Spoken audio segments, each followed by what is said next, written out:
Salam Gempar, Ya. selamat malam. Malam. Thank you buat Bro Jordan dan Pak Jenderal. Saya panggil izin Pak Jenderal aja Pak. Ya.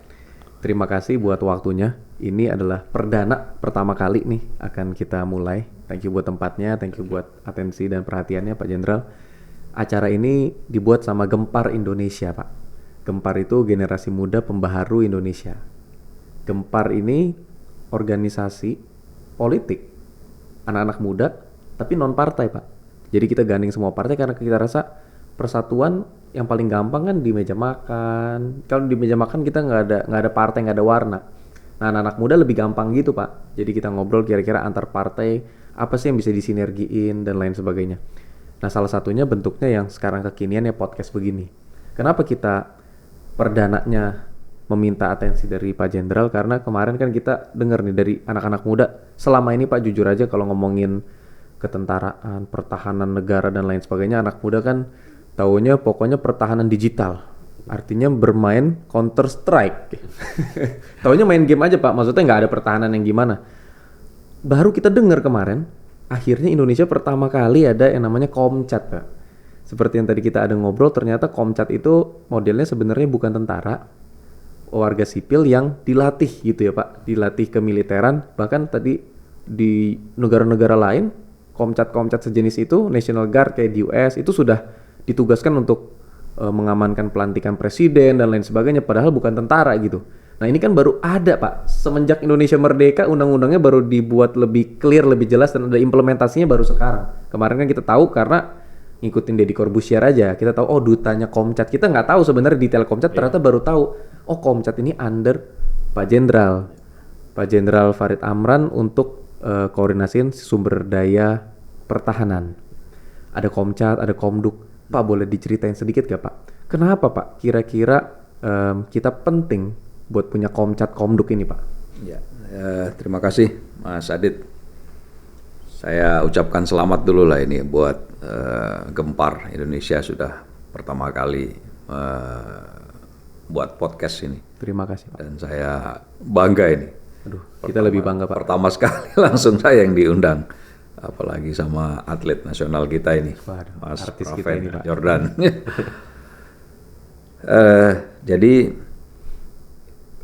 sesuai dengan amanat dari Undang-Undang Dasar 45 bahwa ini juga warga negara harus tahu nih, karena kita kan semua sebagai warga negara tentu berdasarkan Pancasila dan Undang-Undang Dasar 1945.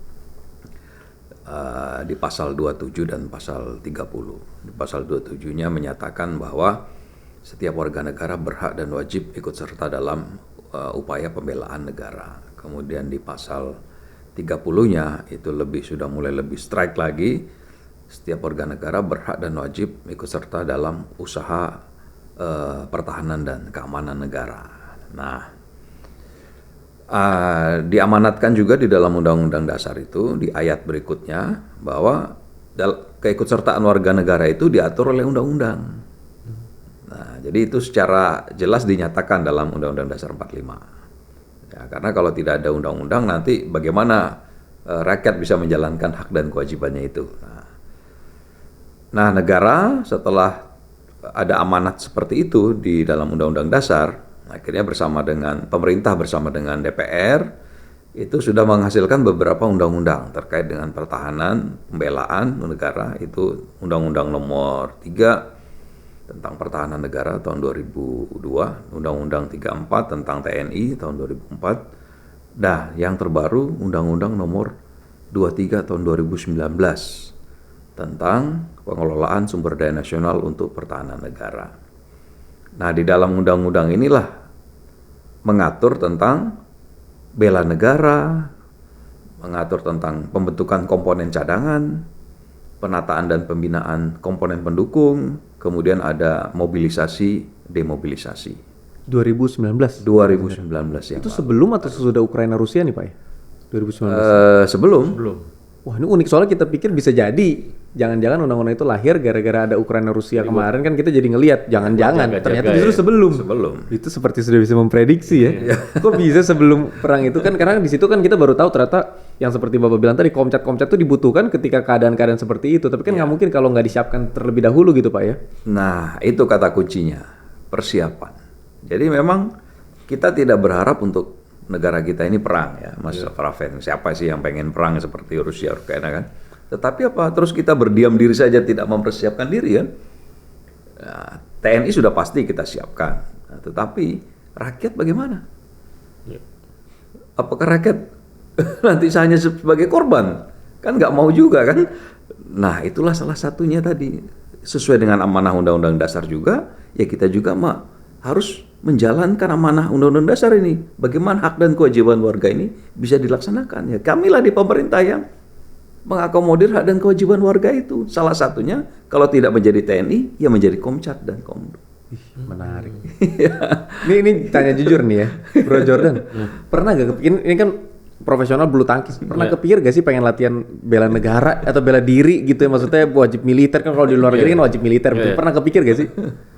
Kalau kayak ngeliat kan jadi kayak teman-teman di kayak misalnya ada teman dekat Singapura gitu, jadi dia emang off 2 tahun buat emang kayak wamil gitu, jadi maksudnya kayak kita kok nggak ada gitu ya, kenapa? Jadi kan gitu kan juga ada kayak kepikir pengen apa kepikir kayak kayaknya seru juga gitu, seru gitu loh. Maksudnya kan kita tahu juga kan, maksudnya buat mempertahankan negara kayak gimana sebagai tentara secara nggak langsung gitu kan. Seenggaknya tiba-tiba nih misalkan tiba-tiba nih Pak perang terus senjata depan mata, musuh lagi tiduran aja kita bingung kali Pak nih gimana operasiin nih, ini mau ngapain gitu Pak.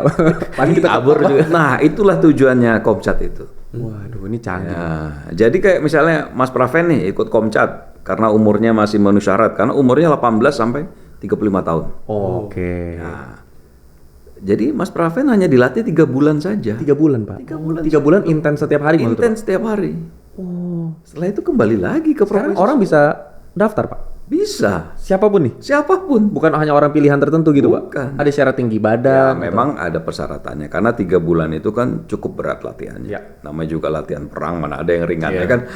Latihan dasar militernya cukup berat. Jadi sehingga ya mohon maaf lah, kita harus seleksi betul-betul. Ya kalau Mas Praven saya yakin sehat ya kan gitu. Nah, kalau sudah memenuhi syarat kesehatan, psikologi, karena penting psikologi nih, dia pegang senjata nih nembak, jangan sampai nanti nembak teman sendiri kan. Ini bahaya. Jadi psikologi termasuk latar belakangnya, kejiwaannya, mental itu kita cek. Tapi kan luar biasa, diperiksa secara gratis kan. Iya. Ya, gigi, mata semua dicek lagi, kemampuan fisiknya, larinya, posturnya, wah luar lengkap. Iya, bahkan ya kalau Komcat kan saya lihat nih Pak ya, anak muda kan pikirannya sederhana Pak, dapat seragam gitu Pak ya. Iya, itu pulang Pak. boleh bawa seragam kan, kan Itu. bawa seragam itu kayak, aduh lu bayang dah kan kayak Descendant of the Sun apa yang film-film orang-orang gitu loh Pak, bawa, aduh itu seru Pak. Betul. Apalagi kemarin kita rasa biasanya kan namanya pertahanan gini kan nggak pernah nyentuh anak muda Pak. Betul. Maksudnya ya hanya anak muda yang memang mau masuk ke TNI aja gitu ya, kan. itu. Kalau kita secara umum kan nggak tahu. Sampai akhirnya ada Komcat ini kita baru tahu ada korelasi nyata gitu ya. Karena kita nggak pernah perang. Jadi nggak pernah ngeliat TNI kita ini kecuali yang ada pasukan perdamaian ke PBB dan segala macam. Cuman kemarin ada Komcat ini, kesan TNI jadi lebih deket Pak buat anak muda. Betul. Dan itu kita tahu ternyata di belakangnya yang jiwa muda seperti Pak Jenderal ini. Tapi ngomongin jiwa muda nih Pak ya, Bro Jordan kan kita anggap sebagai sebenarnya kalau bisa ngomong ya tokoh nasional pembela negara di bidangnya Pak ya.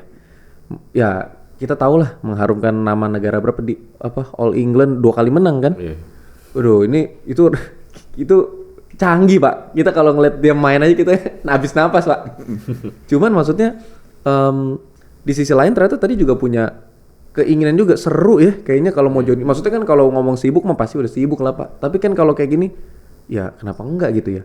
Nah ngomong-ngomongin Komcat nih Pak ya.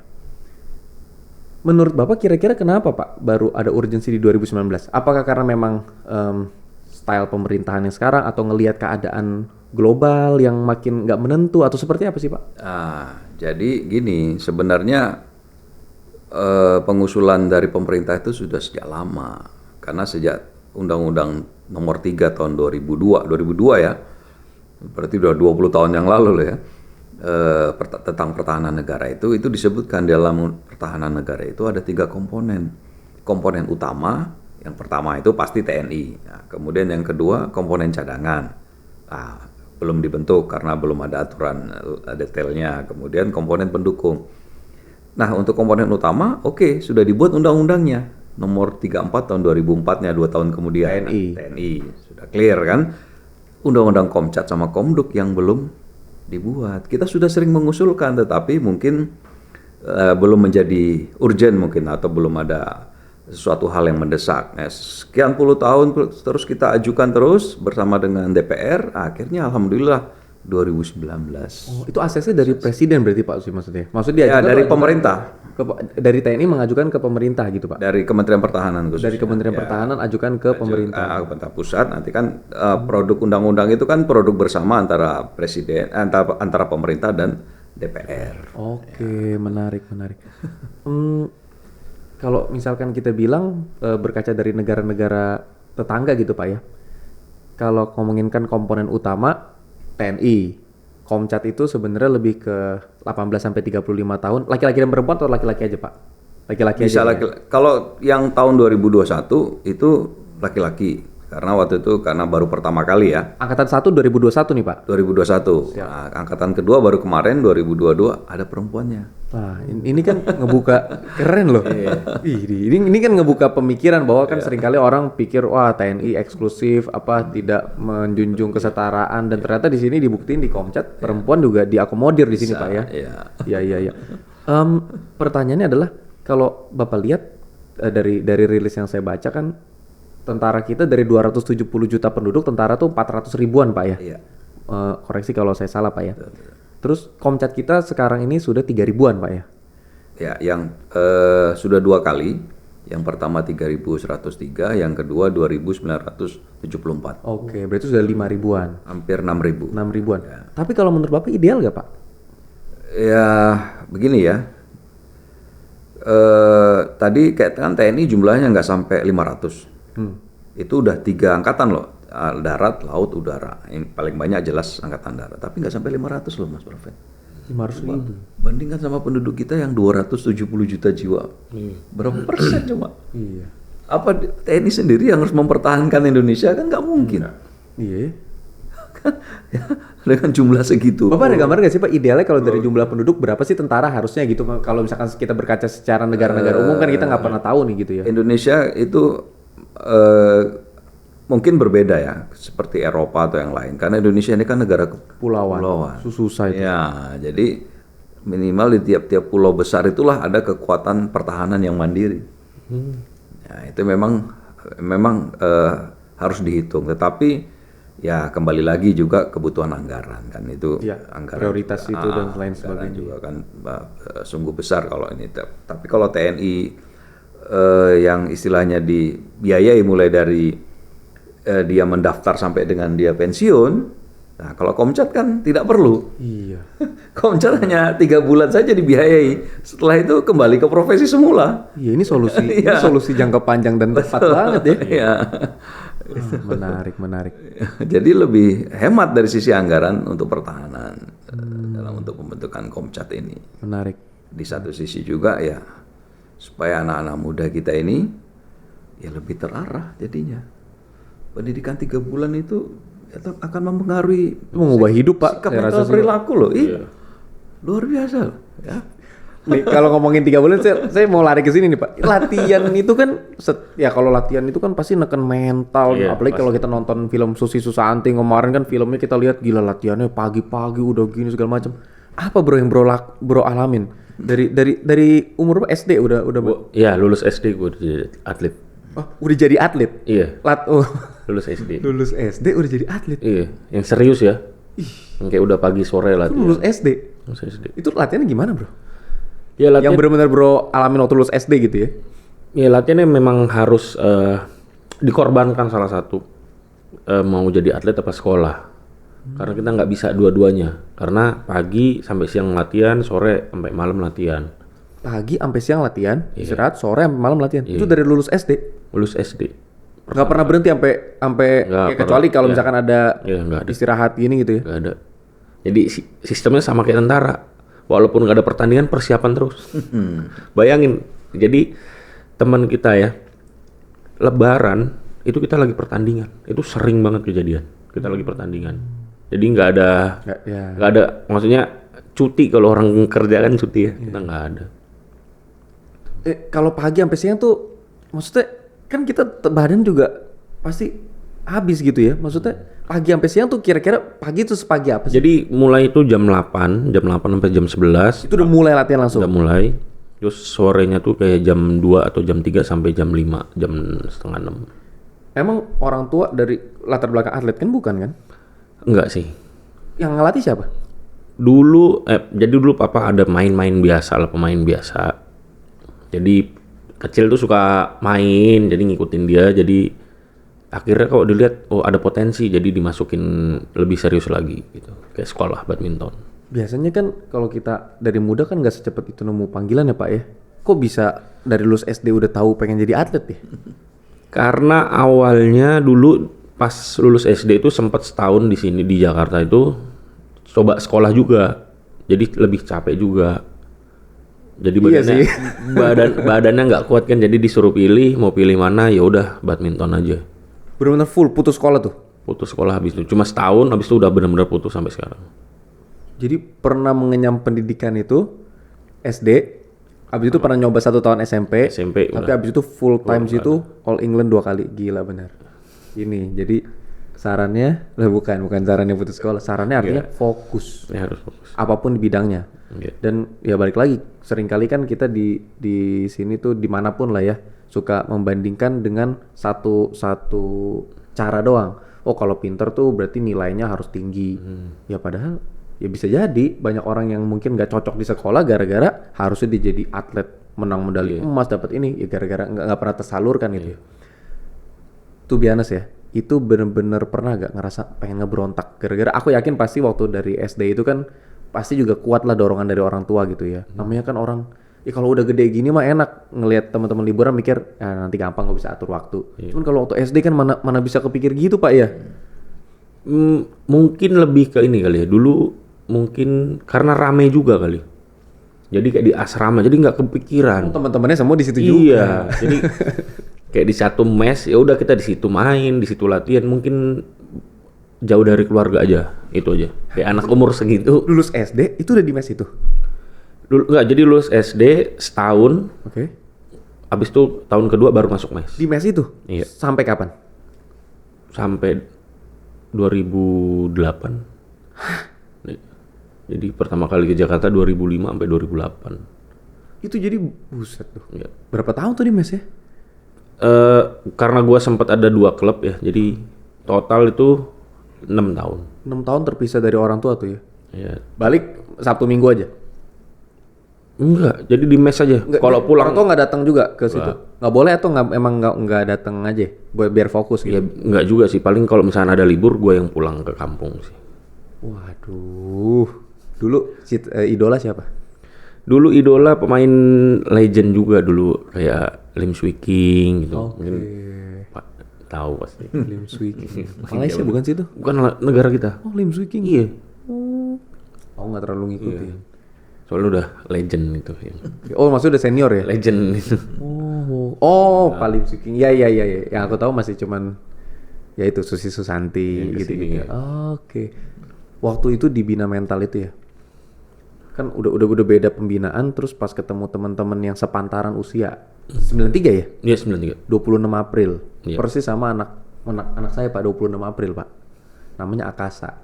26 April. Pas ketemu teman sepantaran, ngobrol, rasa cocok apa rasa kayak kok kayak gue susah ya masuk ya. Kayak dunia udah beda sekian tahun gitu terpisah, pas ngobrol kok kayak nggak nyambung gitu ya. Gue lagi ngobrolin ayo kita maju kan, pasti aku yakin mental beda lah mau ini itu. Kalau ngobrol sama temen sih kayak biasa aja ya, gitu sih. Cuma paling kalau mau dibilang mental, yang gua alamin tuh kayak lagi latihan. Jadi kita lagi di tempat latihan berat. Nah di situ sebenarnya latihan mental kita diuji. Jadi semakin berat latihan kita, semakin kita bisa ngelewatin, semakin kuatlah mental kita. Kalau kita di latihan berat itu misalkan 100%, kita cuma lewatin 70% terus kita berhenti. Jadi mental kita cuma 70%. Gitu. Mungkin Bapak juga. Iya makanya mental, alamin ya, makanya Pak, ini ya. atlet mental tentara nih disatuin ini. Cara nggak langsung mirip-mirip ya, Pak. Kalau Bapak kan di medan perangin gitu, kalau ini Pak kan Jenderal, aku penasaran. Ini kan kalau ini dari lulus SD nih, udah memutuskan juga lah ya, sama orang tua memutuskan ada deh udah kita fokus ya. Sampai putus sekolah itu menurut aku itu keputusan gila loh. Kalau itu maksudnya udah tinggalin semuanya nih harus jadi nih. Nah kalau Pak Jenderal dari kecil emang kepikir pengen jadi tentara atau kenapa Pak? Ya, waktu kecil ya sekolah biasa kan, seperti pada Mas Aditya juga pada umumnya lah ya, SD, SMP, SMA. Ya, cuma setelah SMA itu kan, saya bukan dari keluarga tentara ya. Bukan dari keluarga Bukan. tentara? Di situ kan ada apa ya, ada pengumuman-pengumuman lah biasanya di koran, di ini ada penerimaan taruna. Nah, setelah lulus SMA saya sudah ikut dulu namanya Sipenmaru dan UMPTN dulu namanya, uji masuk perguruan tinggi. Nah, sudah selesai sambil menunggu pengumuman dan lihat ada seleksi bisa menerima untuk taruna, ya saya coba-coba ikut. Ternyata lulus sampai sekarang jadi tentara gitu. Awal pas coba-coba itu pikir apa sih Pak? Karena kayak keren nih kalau jadi tentara. Atau lebih ke mungkin dulu pernah ngerasain kayak mungkin di zaman Bapak ya waktu masih kecil kayaknya aduh gimana sih mungkin pernah dengar-dengar cerita penjajahan gimana jadi kayak bela negaranya muncul atau gimana Pak? Ya di satu sisi ya memang untuk mencari kebanggaan kan kita menjadi seorang tentara kan. Ya, satu sisi ya juga ya menjadi profesi lah jadinya kan gitu. Ya, dan itu sudah dilaksanakan semua seleksinya dan berhasil ya kita lanjutkan sudah. Ya. Ini coba dipikirin dalam hati masing-masing nih Pak Jenderal sama Bro Jordan ya. Dua-duanya ditempa secara mental luar biasa aku yakin. Satu kalimat apa yang kalau ke anak lah misalkan udah ada anak Pak Jenderal udah ada anak berapa Pak? Dua ya. Anggapnya ini ke anak laki-laki lah gitu ya atau ke anak perempuan sama aja atau Bro Jordan kan memang belum berkeluarga ya. Nah, tapi kalau misalkan satu hari punya anak dari latihan mental sepanjang itu mungkin seumur hidup kali ya mayoritas dilatih itu apa sih pesan kehidupan yang didapat buat anak? Kenapa buat anak? Maksud aku kan seringkali nasihat kita kalau ke orang umum tuh suka kaku dan dingin. Tapi kalau ke anak kan yang paling sebener-benernya Pak ya. Hidup tuh, misalkan kalau saya nih dari pengalaman hidup saya yang mau saya ajarin ke anak paling selalu kasih lebih dari yang diharapin orang. Itu ilmu yang selalu saya praktekin, selalu kasih lebih dari yang diharapin orang itu bakal ngebawa kamu jauh lah. Nah, aku pengen tahu kalau dari sisi pandang nih. Udah dapat belum kalimatnya? Harus bareng-barengan soalnya supaya enggak saling ini.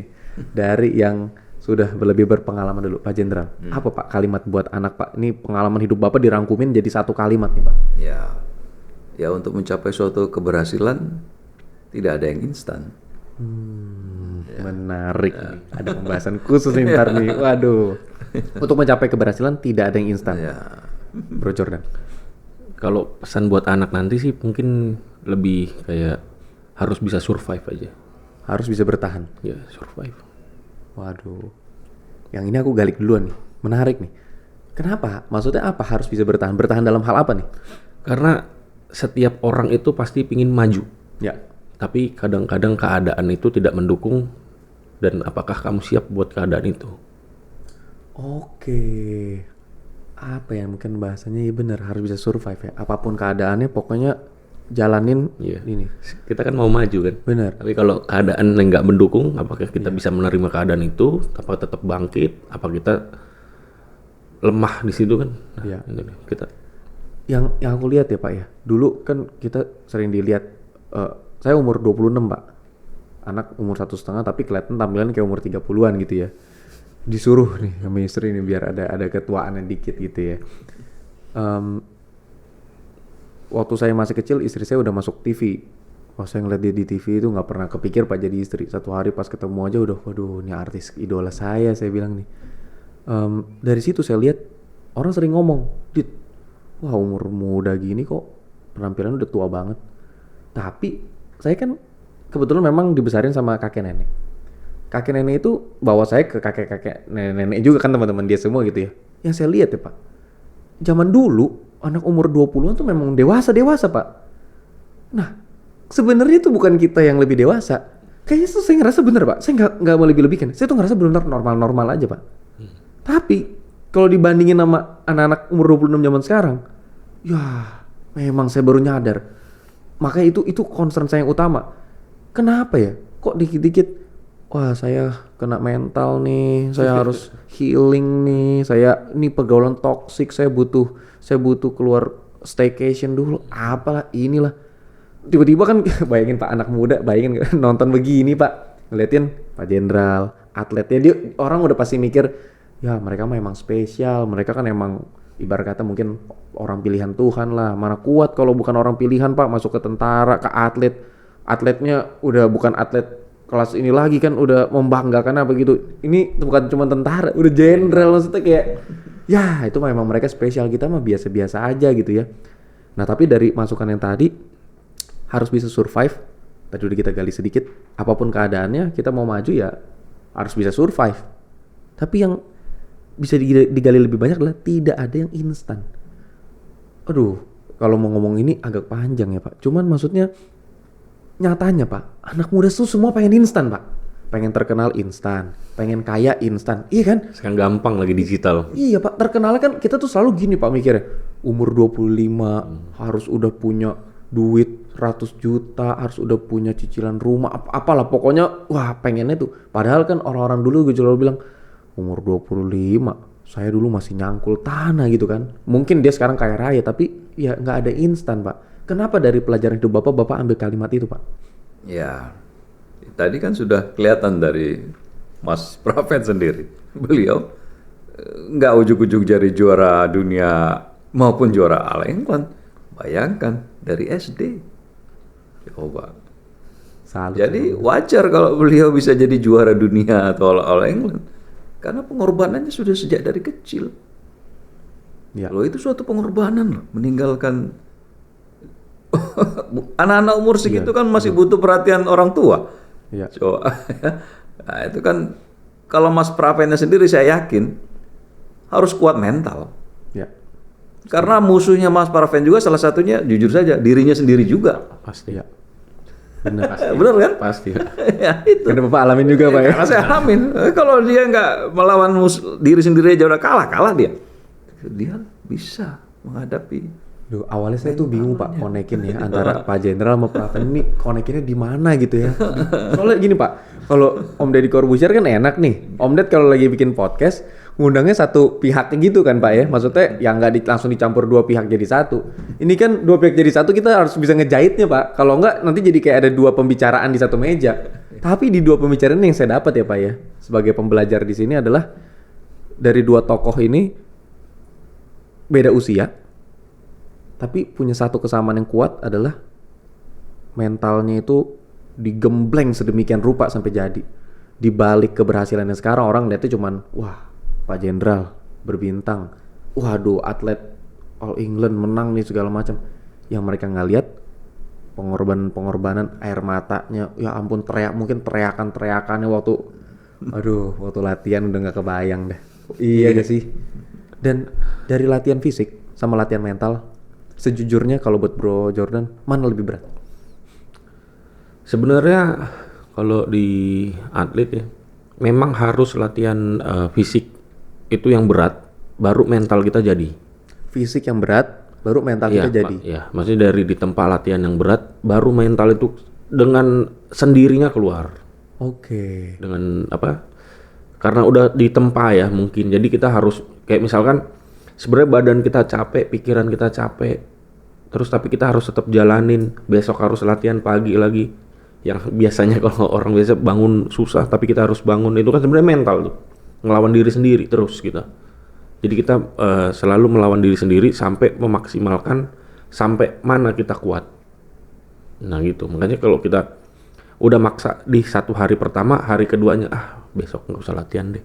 Nah itu kan kita udah kalah sama diri sendiri. Nah mental kita kan juga udah jatuh juga sebenarnya. Ini sebenarnya kalau dengar begini Pak, yang saya bayangin sebenarnya Komcat itu bisa ngerubah hidup loh Pak. Iya. Soalnya saya pikir nih ya, kalau tadi kan bener banget. Ini yang saya tangkap, bayangin nggak kalau misalkan contoh nih Pak ya, ini kan cuman gambaran dari anak muda. Memang idenya gampang, kalau ngejalanin kan nggak segampang itu. Tapi kalau semua anak muda ngerasain nyicip gitu Pak, 3 bulan. Ini konteksnya semua nih ya, semua ngerasain 3 bulan. Saya yakin Pak, kualitas semua lini itu berubah Pak. Karena yang ditempa itu bukan, ya kalau dia mau jadi pebisnis atau dia mau jadi karyawan apapun segala macam, ketika mentalnya itu dia dapat di Komcat itu 3 bulan Pak, itu pulang beda Pak. Kesehariannya ya. Iya, itu ngerubah hidup. Tapi, nah kendalanya adalah seperti yang tadi Bapak bilang kan, ada kendala di mungkin anggaran, butuh biaya dan segala macam. Itu memang kita pahamin banget. Memang dari dulu saya mikir Pak ya, kalau orang jadi tentara, kalau nggak ada perang, itu ngapain ya Pak? Iya gak sih? Nah kalau yang bisa Bapak share gitu ya, kalau orang, saya yakin Pak, pekerjaan itu juga nggak semudah itu jadi tentara yang tidak berperang. Maksudnya tetap latihan, tetap persiapan dan nanganin banyak hal, ngurusin perdamaian dunia lain. Tapi kalau boleh secara sederhana buat anak muda supaya dapat gambaran, sebagai tentara emang kalau nggak lagi perang gini, apa sih Pak yang sebenarnya dilakukan Pak? Ya, yang pasti ya latihan untuk mempersiapkan diri untuk menghadapi kemungkinan ancaman ya. Tapi penugasan-penugasan lain yang sifatnya khusus atau ini bisa dilaksanakan ya.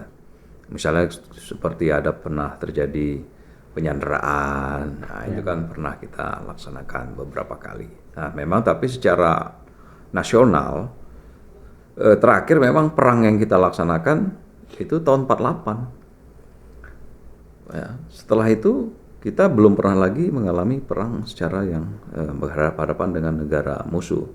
Ya, seperti dengan peristiwa yang konfrontasi dengan Malaysia, nah itu kan hanya sporadis di tempat-tempat tertentu saja di Kalimantan misalnya. Terus peristiwa 65 itu kan di dalam negeri sendiri ya kan. 98 ya mungkin hanya peristiwa reformasi. Mungkin ada konflik horizontal setelah itu, tapi kan yang menghadapi dengan negara musuh kan belum pernah ada lagi sejak tahun 48 itu. 48. Nah, itulah yang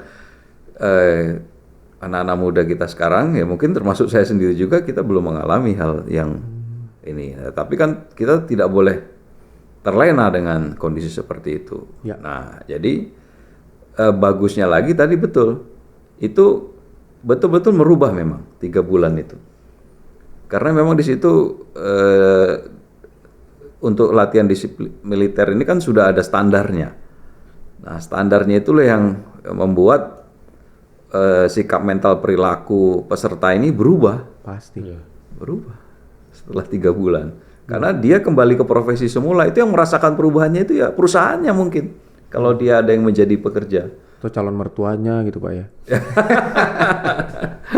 Pak, tapi ini cuman ngobrol karena kebetulan Bapak kan pengambil keputusan tertinggi untuk konteks sumber daya pertahanan nih Pak ya. Jadi ngobrol sama Bapak nih benar-benar powerful ini kan. Ngomongin Komcat dari Korbis itu duta.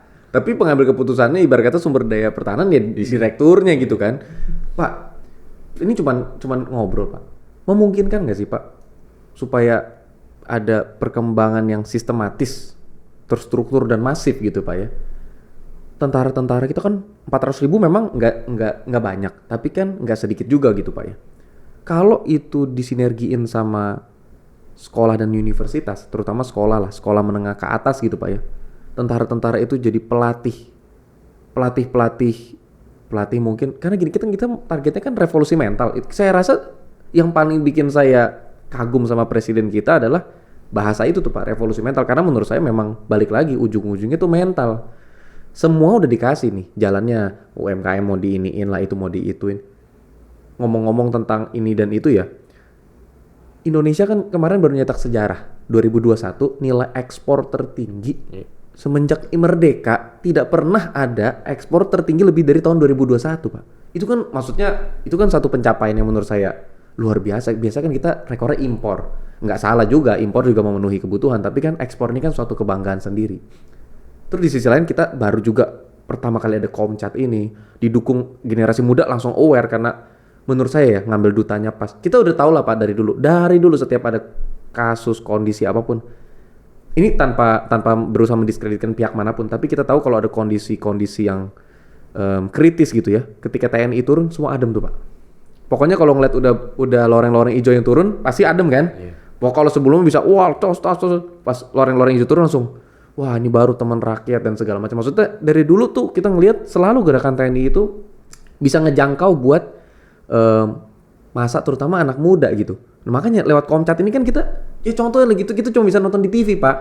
Wah, wajib militer. Kayak keren ya, seru ya Singapura dan lain sebagainya. Nah, balik lagi ke yang tadi adalah gimana kalau setiap anggota TNI atau mungkin dia sebagiannya gitu ya, mungkin 10%, 20% ditugaskan ke sekolah-sekolah. Oke lah, kalau Komcat itu kan mungkin butuh biaya. Cuman kan kalau misalkan nggak se-ekstrim itu, seenggaknya bisa ada hybridnya gitu loh, Pak. Oplosan mungkin ya. Seenggaknya, soalnya kalau saya lihat tadi dari angka kan, setiap tahun kita meluluskan 3.000, Pak. Tapi ngejar begitu 100 tahun aja, baru 300.000, Pak. Sedangkan mungkin kalau dari gambaran Bapak kan harusnya Komcat itu lebih banyak daripada komponen utama gitu, Pak ya. Karena kan komponen cadangan. Nah, kalau 3.000, kalau menyusul gitu, berarti butuh 130 tahun mungkin gitu kan. Kan nggak mungkin, maksudnya 130 tahun itu komponen utamanya juga udah bertumbuh. Ya udah, kalau perang udah kemana-mana gitu, Pak. Nah, apa mungkin, saya nggak tahu apakah Komcat Lite gitu ya. Kalau anak muda kan belakangnya ditamain Komcat Lite atau Komcat free version gitu, yang bisa sekolah-sekolah belajar, itu memungkinkan nggak sih, Pak? Ya, ide-ide seperti ini bagus ya. Jadi kita juga mendengar kami ini menampung ya apa yang menjadi saran masukan dari anak-anak muda. Tapi dengan program ini 2 kali aja nih Mas ya, tambah Mas Dedi lagi ini, wah anak muda sekarang sudah banyak yang tahu loh. Membludak kan, Pak? Iya, ya walaupun mungkin Mas Praven baru dengar ya, tapi intinya saya lihat sudah luar biasa nih animonya, atensinya lah terhadap keberadaan Komcat, dan rata-rata positif. Dalam arti ya memang ini suatu program yang cukup membanggakan lah. Banget, Pak. Ya, membanggakan, dan ini memang sekali lagi untuk kepentingan pertahanan negara kita kan. Iya. Kalau negara kita kuat kan, ekonomi kita maju, wah sudah luar biasa. Kita akan menjadi suatu negara super power lah nanti suatu saat, negara besar. Iya, setuju. Jadi makanya ini anak-anak muda inilah arah kita nanti, yang karena mereka lah nanti akan meneruskan kehidupan bangsa kita di masa yang akan datang. Jujur aja tadi karena ngomongin ke sini, Pak, maksud saya dengan Komcat ini harapannya sebenarnya sih di bayangan saya, Pak ya. Maksudnya bukannya mungkin nggak cetak 3.000 orang yang setengah tentara, tapi 3.000 orang yang di dunia kerja manapun dia jadi excellent, Pak. Wah, kalau cuma targetnya 3.000, kalau saya sebut setengah tentara kan pelatihan 3 bulan nggak bisa dibandingin sama tentara yang udah ini. Kita samain juga nggak cocok. Tapi kalau setengah tentara, ya kalau cuma ngomongin perang butuh nggak butuh. Nah, dapat tambahan, kita punya 400.000 tentara. Dapat tambahan 3.000 setengah tentara nggak terlalu membantu kita. Tapi signifikansinya 3.000 ini dia nggak jadi tentara, dia kan balik ke dunia masing-masing. Tapi ketika dia jadi atlet, dia ingat pelatihannya, dia akan dapat gemblengan yang beda, Pak. Ketika dia jadi pebisnis, ketika jadi guru, mungkin dia nanti jadi arsitek, dia jadi apapun di setiap lini kehidupan, dia bawa spirit itu, Pak. Spirit yang Bapak tanemin di pelatihan Komcat itu dibawa, dan itu jadi 3.000 leader, Pak. Setiap tahun 3.000 leader baru. Itu yang saya lihat, Pak. Efeknya sekarang nggak kelihatan kalau baru 1-2 tahun, Pak. Tapi 10-20 tahun lagi, mungkin orang lulusan Komcat ada yang jadi presiden, ada yang jadi menteri, ada yang jadi direktur apa. Itu kan mereka punya daya juang beda, Pak. Saya yakin banget lah, Pak. Dan nasionalismenya juga beda, Pak. Orang udah ikut Komcat itu yang diubah itu bukan cuma sekedar mentalnya, nasionalismenya beda. Ini kan yang orang nggak pikir banyak. Orang kan pikir Komcat, tentara nembak-nembak, kita nggak gini deh, kita orang lagi damai Indonesia, gitu-gitu aja kan. Cuman yang dia nggak pandang adalah revolusi mental dimulai dari mana. Harusnya dari sini yang paling mungkin. Sekarang mau mulai dari mana gitu? Mulai dari sekolah. Maksudnya banyak yang harus dibenahin, Pak. Itu perangkat yang terlalu rumit. Sedangkan Komcat masuk gembleng cers di 3 bulan gitu, Pak. Nah, Bapak ada gak, Pak, interaksi sama alumni Komcat, Pak, di tahun yang angkatan pertama, Pak? Oh, pasti. Saya memang selalu berinteraksi dengan mereka melalui WA atau melalui apa ya, dengan yang angkatan pertama maupun angkatan yang kedua ya. Jadi memang secara tidak langsung mereka juga melatih itu di tempatnya masing-masing itu ya, walaupun dengan standar mereka sendiri, style mereka sendiri ya, kepada ya mungkin yang bisa dibina oleh mereka ya, mungkin anak-anak muda juga, atau mungkin dia kepala security-nya ya, itu dilakukan juga oleh mereka itu efeknya sampai segitu memang. Jadi memang ini masukan yang Mas beri tadi, pendapat tadi itu luar biasa memang, karena memang Komcat ini real bukan teori jadinya. Jadi Iya. real revolusi mentalnya itu ada di sini Iya. memang. Ini realnya gitu loh. Iya, karena saya jujur aja saya bangga banget Pak, bangga banget dalam artian dulu kan anak muda nggak pernah dapat akses lah Pak untuk konteksnya ya pertahanan dan lain sebagainya. Ya paling banter kita kalau mau bela negara ya udahlah kita lakukan terbaik aja di bidang kita. Tapi kan dengan begini, ibarat kata Pak, ketemu sesama alumni kalau kita dulu 3 bulan digembleng bareng. Ini kan kalau kita ini kan anak muda nontonnya film Pak ya. Kalau kita nonton film kan digembleng bareng 3 bulan itu kan keluar ketemu coba. Bro langsung pelukan, gimana kabar lu? Wah, kan inget Pak masa-masa mungkin saya kan belum angkatan 1 belum angkatan 2. Tapi kan mungkin ngebayangin waktu ngerangkak bareng di tanah kan digembleng pagi-pagi. Ayo bangun. Wah, lari. Kita kan ketemu, gimana kabar? Itu koneksi bisnis juga jadi jalan apa sih? Itu di bayangan saya itu harusnya sangat positif. Cuman memang yang tadi yang saya lihat ini kan baru tahun 1 tahun 2. Memang masih banyak, saya juga yakin sekali segala sesuatu yang di tahun-tahun pertama pasti harus banyak pembenahan dan lain sebagainya. Tapi ini kan kita lagi ngukir sejarah Pak. Selama Indonesia merdeka belum ada Komcat. Kalau mungkin buat teman-teman yang tadi masih bingung, komponen utama TNI, Komcat itu yang tadi anak-anak 18 sampai 35 dilatih 3 bulan. Kalau Komduk itu kayak model Satpam, Hansip gitu Pak ya. Itu Komduk namanya ya. Wah, ini menarik. Kita balik sedikit ke Bro Jordan ya.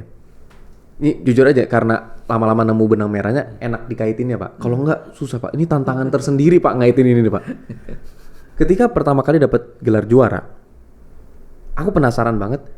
Itu ngerasanya lebih ke gue memang layak dapat ini karena perjuangan gue jauh lebih besar dari sekedar medali ini, atau masih tetap ngerasa kayak gila nggak pernah kebayang loh dapat yang kayak gini. Maksudnya gila dunia gitu loh, All England dunia kok bisa dapat. Maksudnya gimana sih? Lebih kemana sih arahnya?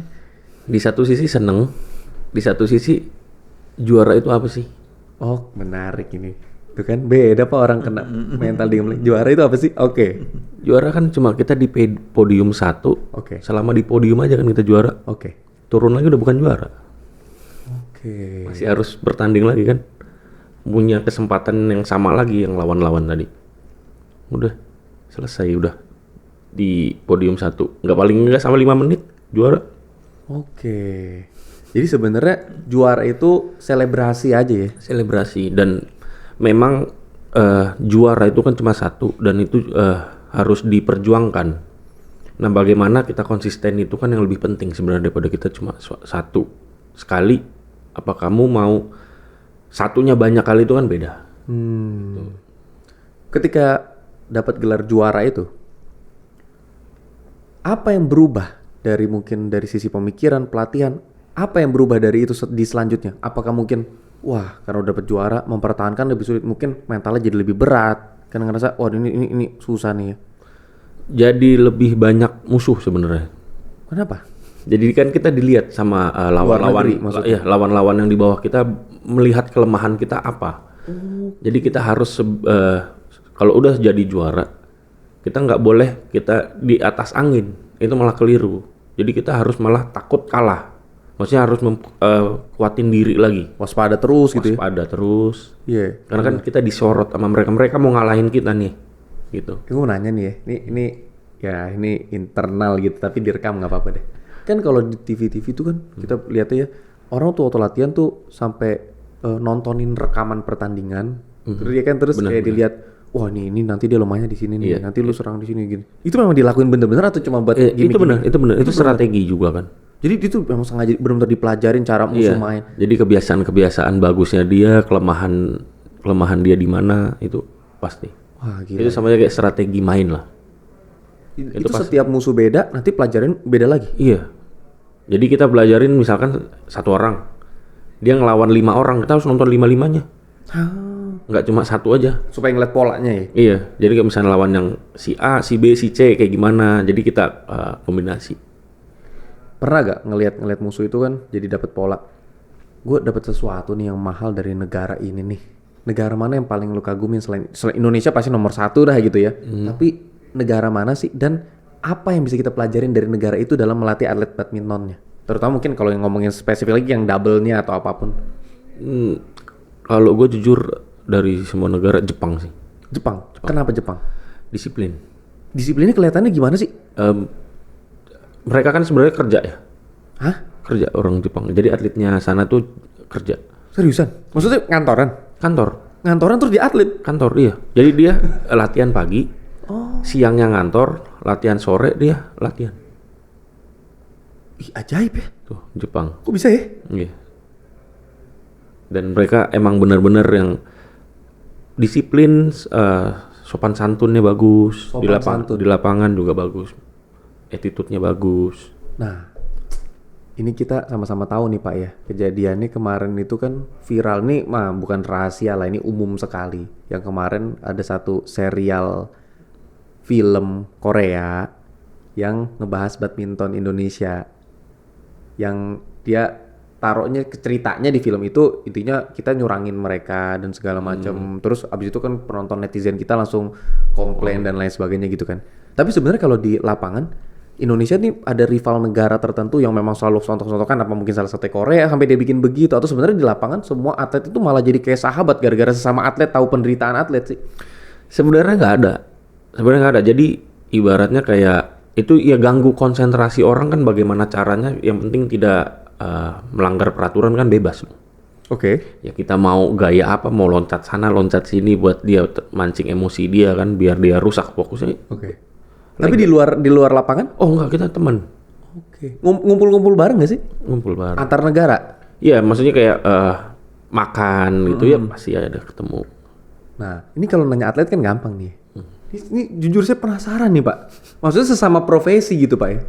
Soalnya kemarin saya lihat kan Pak Jenderal Andika gitu kan kumpul sama tentara sekutu US gitu-gitu.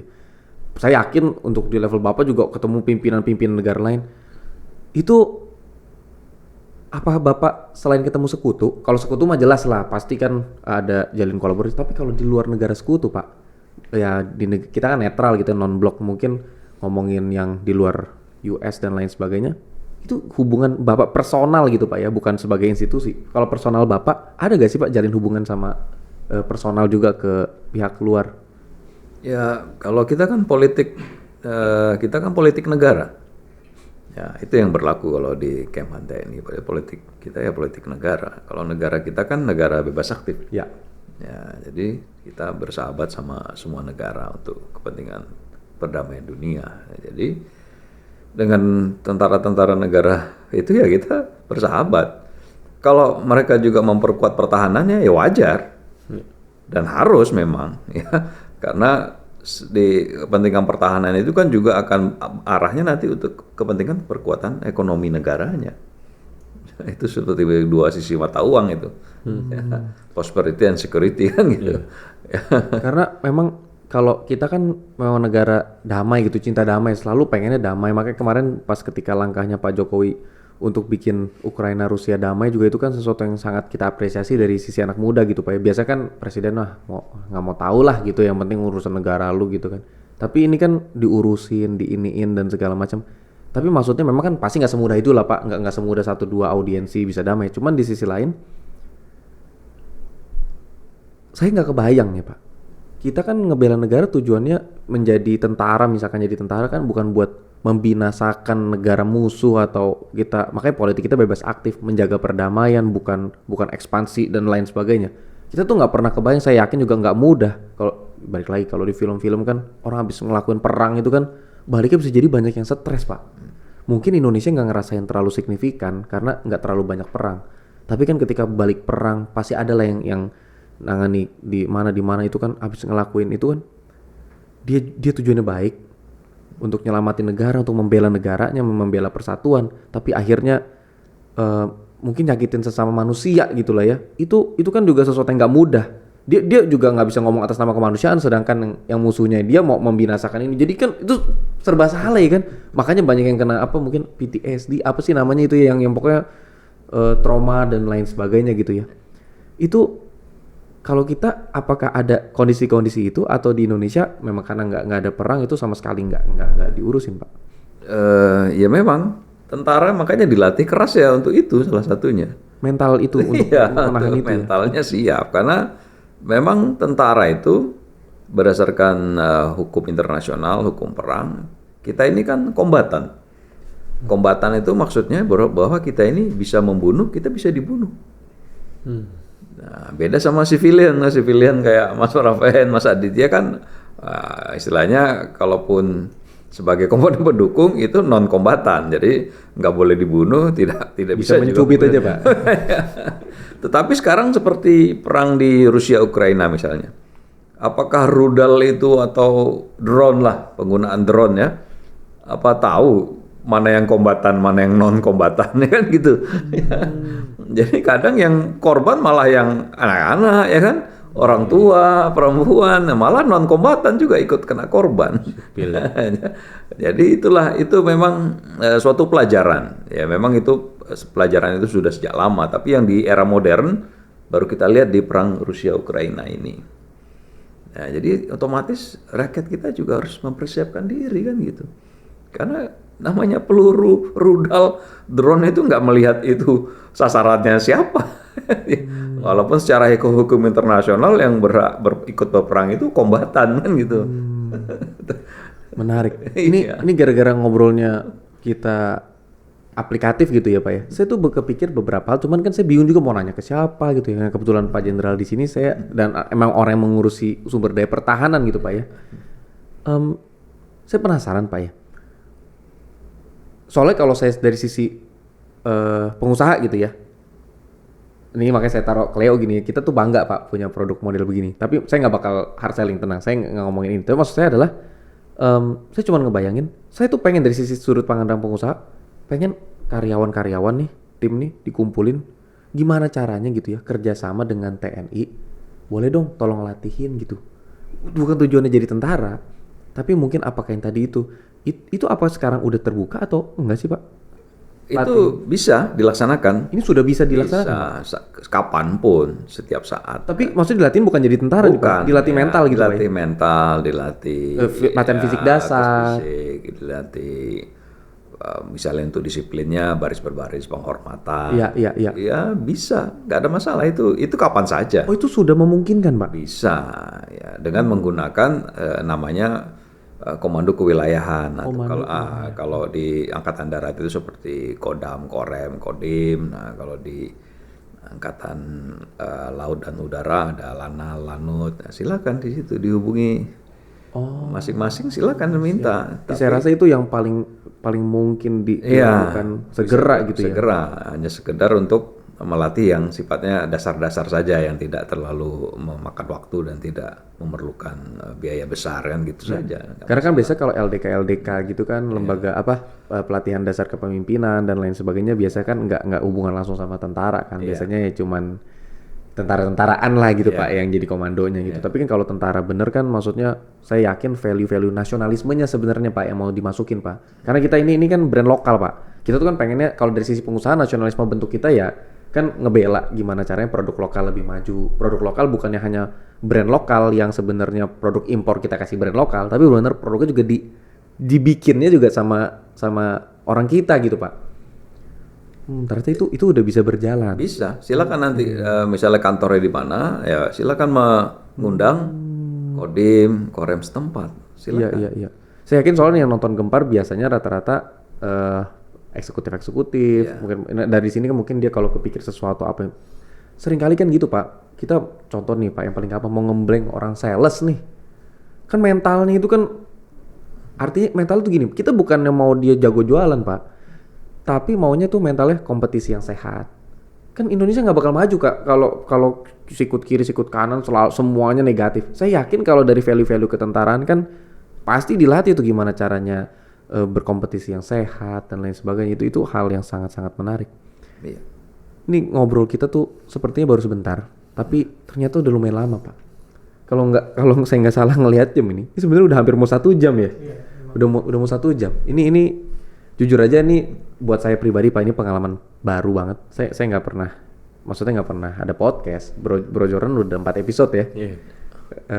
Ini benar-benar thank you banget buat kesempatannya Bro Jordan juga waktunya Pak Jenderal. Ini kesempatan mahal buat saya pribadi, buat kenal Pak Jenderal juga kenal Bro Jordan. Lebih dari itu bisa dapat apa ya? Saya percaya dan saya yakin banget pengalaman orang lain itu guru terbaik. Karena kalau butuh harus pengalaman kita sendiri, kita harus jatuh dulu, kita nggak mungkin Pak, saya ngalamin hidup orang lain kan. Tapi dengan hidup Bapak tadi yang Bapak share, gimana pun usaha sukses kita tidak bisa instan. Dan apapun yang terjadi harus survive. Itu sesuatu yang ya saya mau menempatkan diri sebagai anak aja ya. Karena anak kan, kenapa sih selalu nanyanya gitu? Karena di bayangan saya punya anak 1,5 tahun, tadi saya bilang 26 April juga. Kalau kita kasih nasihat ke anak, itu udah pasti yang paling penting dari yang paling penting. Saya yakin nanti kalau punya anak, nasihatnya bisa jadi agak berubah gitu ya, sesuai kebutuhan anak. Tapi itu saya yakin itu pasti ngalir dari hati, bukan nasihat kayak dikasih mic TV gitu, cuman ngomong ya apa gitu, keep calm gitu kan. Nah cuman dari sini ini satu kehormatan Pak, terutama kita anak muda sangat apresiasi terhadap Komcat, sangat Pak. Ini kita ngerasa ini gerakan yang tadi revolusi metal itu dimulai dari sini. Saya sangat yakin sekali. Karena 3.000 orang itu bukan cuma sekedar 3.500 tentara, tapi 3.000 calon pemimpin luar biasa yang punya jiwa nasionalisme, semangat juang tinggi. Wah itu pasti luar biasa Pak. Saya sangat berterima kasih buat waktunya. Mungkin upaya saya terakhir untuk menghibur supaya ada kenang-kenangan. Saya ini orang marketing Pak. Jadi harus ada sesuatu yang diingat gitu ya. Kalau ingat Adit, ingat ini gitu ya. Ini kartu Pak. Ini mungkin kamera bisa lihat ini kartu remi biasa. Kartu remi. Nah, saya tegang sebenarnya ini ya. Tapi saya akan ajak bermain bareng-bareng. Ini kartu remi, kelihatan di sini. Kartu remi. Kamera juga terlihat jelas ya. Oke. Bapak boleh bilang stop di mana aja, Pak? Stop. Oke. Nah, boleh Pak, izin Pak dibuka terus dikasih lihat ke Jordan sama ke kamera Pak. Saya nggak boleh lihat. Udah, boleh ditaruh di sini lagi Pak. Siap. Sudah dikasih lihat ke Jordan, dikasih lihat ke kamera. Saya tutup gini supaya cepat langsung aja. Ini bukan kartunya? Salah. Salah. Joker masa keluar. Ini kartunya. Iya. Betul? Betul. Kok bisa gitu ya? Nah, kadang-kadang di dunia sulap Pak, ada sulap cepat, ada sulap lambat. Ini sulap cepat Pak. Ngejelasin tekniknya gampang.